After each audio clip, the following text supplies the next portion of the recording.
दोनों आज एक दूसरे के आज निजी संपत्ति में बराबर के अधिकारी बनेंगे। निजी संपत्ति में बराबर के अधिकारी हों। हम पारिवारिक जीवन में अपने साथ साथ संपूर्ण परिवार को अपने परिवार के सदस्य के रूप में स्वीकार करते हैं। नमस्कार, बहुत स्वागत है आपका अपना जमुई में। देखिए, अभी हम जमुई के हांसडी में मौजूद हैं और यहाँ पे एक शादी हुई है जो कि काफ़ी जो है अभी चर्चा में है। चर्चा में क्यों है आपको हम बताते हैं पूरी कहानी। इन्होंने जो है हांसडी के रहने वाले हैं आशीष नारायण जी। इन्होंने अग्नि की जगह जो है संविधान को साक्षी मानकर विवाह किया है।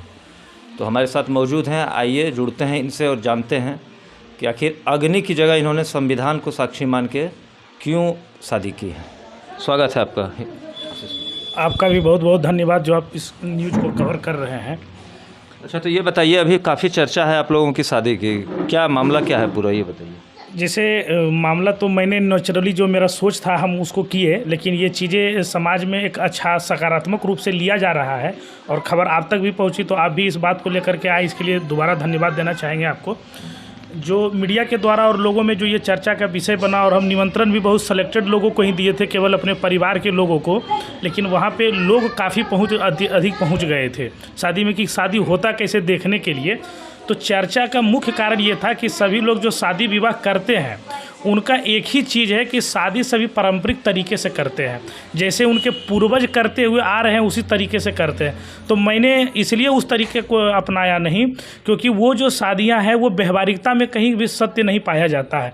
क्योंकि कहीं भी प्रकार का जो महिलाओं का अधिकार के बारे में बात होता है, हम लोग लड़कियों को इतना पढ़ाते लिखाते हैं, फिर भी जब शादी के जीवन में वो जाती है तो पति उसके सामने एक परमेश्वर के रूप में आ जाते हैं। लेकिन संवैधानिक शादियों में ऐसा बात नहीं है, आप यहाँ दोनों बराबर में रहेंगे और वैसा कुछ नहीं है कि हर एक चीज़ पति के इच्छा के अनुसार होना है। यहाँ आप अपने अनुसार से भी कर सकते हैं।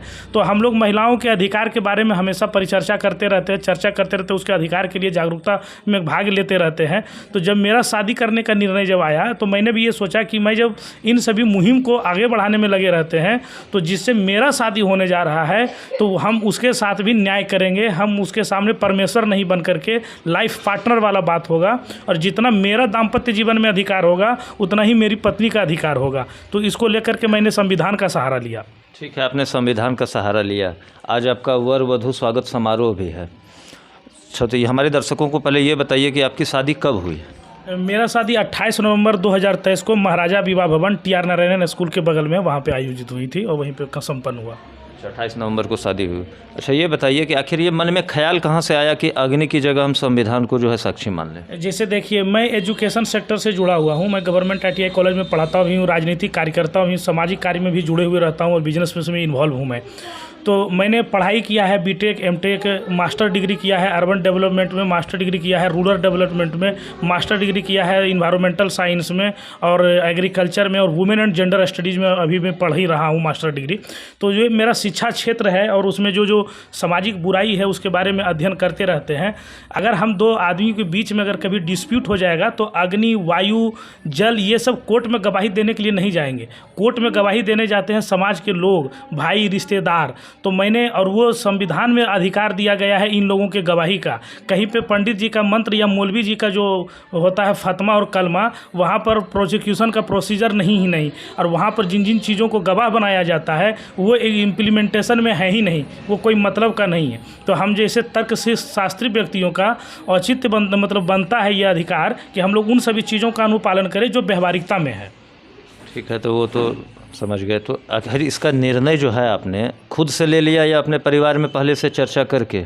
जैसे मेरे पिताजी श्री नारायण मंडल जी हुए, वो वार्ड पार्षद भी रहे हैं 2007 में और 2012 में इसी वार्ड से, और वो लोहिया और कर्पूरी जी के विचारों से प्रभावित रहे हैं।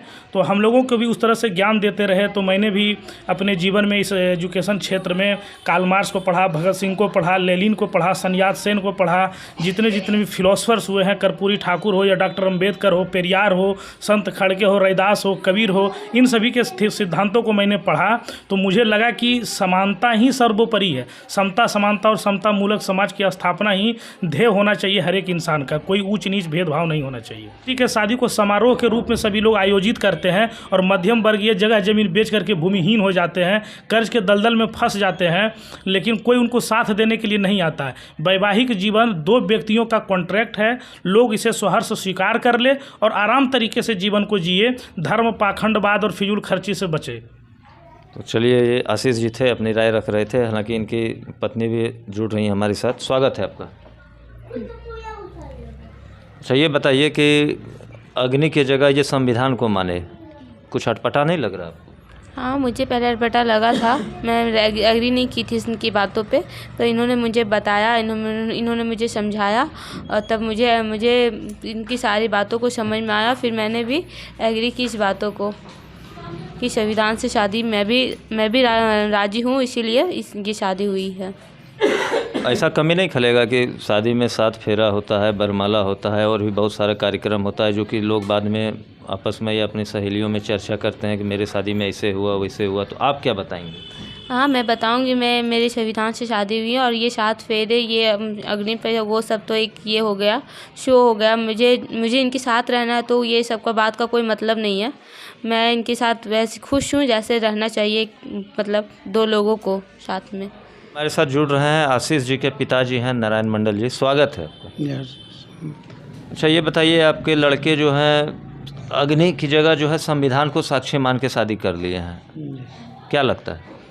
ठीक है, ये संविधान से ही देश चलता है, तो संविधान को ही मानकर साक्षी लेना। अंत में हिंदू रीति रिवाज के अनुसार भी अगर शादी होता है, उसमें भी खटपट जब हो जाता है हस्बैंड वाइफ में, तो अंतिम में शरण में कोर्ट में ही जाना पड़ता है। आपको ये कैसा निर्णय लगा? ये निर्णय तो हमको बहुत अच्छा लगा, ताकि आने वाला पीढ़ी को ये संदेश जाए कि हम लोग भी इसी ढंग से शादी ब्याह करें, खर्च से बचें। सभी लोग खुश हैं इस शादी से? हम लोग तो सब परिवार सब खुश हैं, और समाज के लोग कितना % खुश हैं वो तो आप लोगों को पता होगा। चलिए, तो ये थे आशीष जी के पिताजी, अपनी राय रख रहे।